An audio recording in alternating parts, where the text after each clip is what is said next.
Hello friends, स्वागत है आप लोगों का स्टूडेंट अड्डा 1-2 में। ठीक है, तो आज 9th क्लास एसएसटी का इकोनॉमिक्स आज हम लोग पढ़ने वाले हैं। ठीक है, तो इकोनॉमिक्स का पहला चैप्टर जो है पालमपुर गांव की कहानी। इसमें पालमपुर एक गांव है, उसके बारे में हम लोग को पढ़ना है कि क्या क्या उससे रिलेटेड जो क्वेश्चन पूछता है। एक काल्पनिक गाँव है, इसमें किताब के माध्यम से बताया जाता है कि वहाँ के लोग कैसे हैं, कितने क्या करते हैं, उनका पैसा क्या है। ठीक है, वहाँ की व्यवस्थाएं के बारे में और उनकी खेती के बारे में बताया जाता है। ठीक है, तो देखिए हम लोग आज पालमपुर गांव की कहानी के बारे में जो किताब में दिया है उसके बारे में पढ़ते हैं। पालमपुर गांव में 450 परिवार थे। ठीक है, तो पूछेगा कि कुल कितने परिवार थे, तो 450 परिवार। उसमें से 150 परिवार ऐसे थे जिनके पास भूमि नहीं थी। ठीक है, मतलब जमीन नहीं थी। टोटल परिवार 450 था, लेकिन 150 परिवार ऐसा था जिसके पास जमीन ही नहीं था। ठीक है, इन 60 परिवार इसके मतलब के पास 2 हेक्टेयर भूमि से कम थी। हेक्टेयर, यहाँ भूमि को हेक्टेयर से नापा जाता है, जैसे हम लोग एकड़ उकड़ नापते हैं, डिसमिल वगैरह नापते हैं। ठीक है, तो ये बड़ा रूप में जो होता है हेक्टेयर होता है। ठीक है, तो वहाँ जो भूमि नापी जाती थी हेक्टेयर से नापी जाती थी। तो 60 परिवार ऐसे थे जिनके पास 2 हेक्टेयर से अधिक भूमि थी। ठीक है, और 80 परिवार उच्च जाति के थे जिनके मकान ईंट के बने हुए थे। वहाँ अधिकतर फूस वगैरह से, मिट्टी वगैरह से घर बना होता था। लेकिन 80 परिवार ऐसे थे जो उच्च जाति के थे और उनके मकान ईंट के बने होते थे। अब देखिए 240 परिवार ऐसे थे जिनके पास 2 हेक्टेयर भूमि से भी कम थी। ठीक है, 2 हेक्टेयर भूमि या जमीन से भी कम थी 240 परिवार।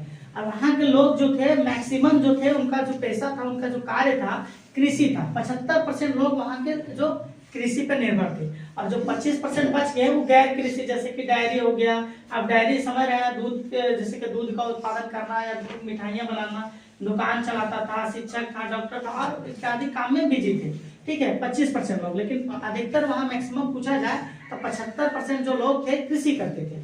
अब देखिए यहाँ 40% भाग में सिंचाई होता था। जितनी वहाँ भूमि होती थी उसमें सिर्फ 40% भाग में ही सिंचाई होती थी, वहीं पानी दिया जाता था, सिंचाई करके खेती किया जाता था।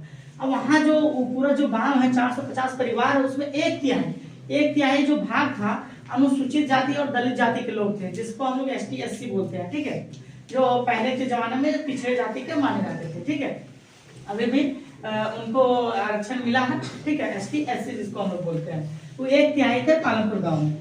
देखिए 1 हेक्टेयर बराबर होता था 10,000 वर्ग मीटर। ठीक है, अगर भूमि हम लोग नापते हैं तो वर्ग मीटर में नापते हैं, तो 1 हेक्टेयर बराबर कितना होता है 10,000 वर्ग मीटर। ठीक है, अब देखिए कि एक बीज आया था HYV एक बीज है। ठीक है, जो 1960 में आया था, जो हरित क्रांति के दौर पर। ठीक है, तो इस बीज के कारण जो हुआ था चावल और गेहूं और चावल के उत्पादन में वृद्धि हुआ था।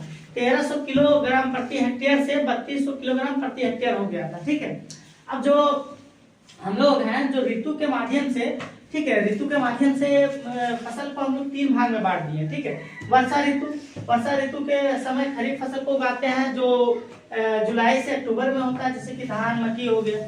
ठीक है, अब देखिए शरद ऋतु, इसको हम लोग ठंडा में बोलते हैं। ठीक है, तो ठंडा ऋतु में हम लोग रबी फसल उगाते हैं, जो अक्टूबर से मार्च तक होता है, जैसे सरसों हो गया, गेहूं हो गया, चना हो गया, आलू हो गया। ठीक है, अब इधर देखिए ग्रीष्म ऋतु में हम लोग जायद फसल उगाते हैं। जायद फसल उसको जैसे कि खीरा तरबूजा हो गया, मार्च से जून तक में उगाते हैं। ठीक है, अब आगे देखिए कि क्या क्या थोड़ा यहाँ था कुछ इससे इम्पोर्टेंट क्वेश्चन जो है।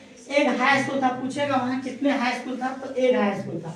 और कितने प्राथमिक विद्यालय था, तो 2 प्राथमिक विद्यालय था, एक स्वास्थ्य केंद्र था और निजी अस्पताल था। निजी मतलब होता है प्राइवेट, तो प्राइवेट अस्पताल था। ठीक है, एक वर्ष में 4 फसल उगाते थे, और एक से अधिक फसल जो उगाते हैं उसी को बोलते हैं बहुविध फसल प्रणाली। ठीक है, उत्पादन के लिए जैसे कि भूमि में अगर कुछ उगाते हैं तो उसके लिए तो जरूरी बहुत सारा चीज रहता है, जैसे कि भूमि हो गया, श्रम हो गया, पूंजी हो गया, तो ये सब उत्पादन के लिए जरूरी होता है। ठीक है, अब देखिए कुछ पूंजी के प्रकार पूछ देगा, तो एक अस्थायी पूंजी, एक मानव पूंजी होता है, एक भौतिक पूंजी होता है। तो भौतिक पूंजी के मतलब प्रकार है अस्थायी पूंजी और कार्यशील पूंजी। अस्थायी पूंजी उस पूंजी को कहते हैं जो 1 वर्ष से अधिक के लिए लंबा समय के लिए रहता है। ठीक है, जो बिजनेस को बढ़ोतरी करने के लिए रहता है, उस पूंजी को बोलते हैं अस्थायी पूंजी। जैसे मशीन हो गया, औजार हो गया, भवन हो गया, फर्नीचर हो गया।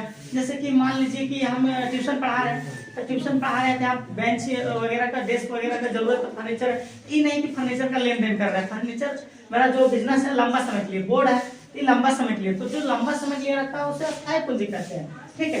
और कार्यशील पूंजी जो कम समय के लिए रहता है, जैसे कच्चा माल, नगद, सब कैश रहता है, आता है जाता है। कच्चा माल अगर मान लिए कि हम जैसे कि मार्कर बनाने के लिए कच्चा माल लाए तो तुरंत बना के बेच देंगे और खत्म हो जाएगा। लेकिन अगर जो बोर्ड है वो लंबा समय के लिए, जैसे कि मेरे लिए कार्यशील पूंजी हो गया मार्कर में, ठीक है, कुछ दिन के लिए चला, फिर दूसरा मार्कर चेंज हो गया, तो जो तुरंत बदलाव हो जाता है और 1 वर्ष से कम तक जो चलता है उसे कार्यशील पूंजी कहते हैं, ठीक है। तो आज हम लोग एसएसटी 9th क्लास एसएसटी का इकोनॉमिक्स का पहला चैप्टर पालमपुर गांव की कहानी को पढ़े, ठीक है। थैंक यू, धन्यवाद।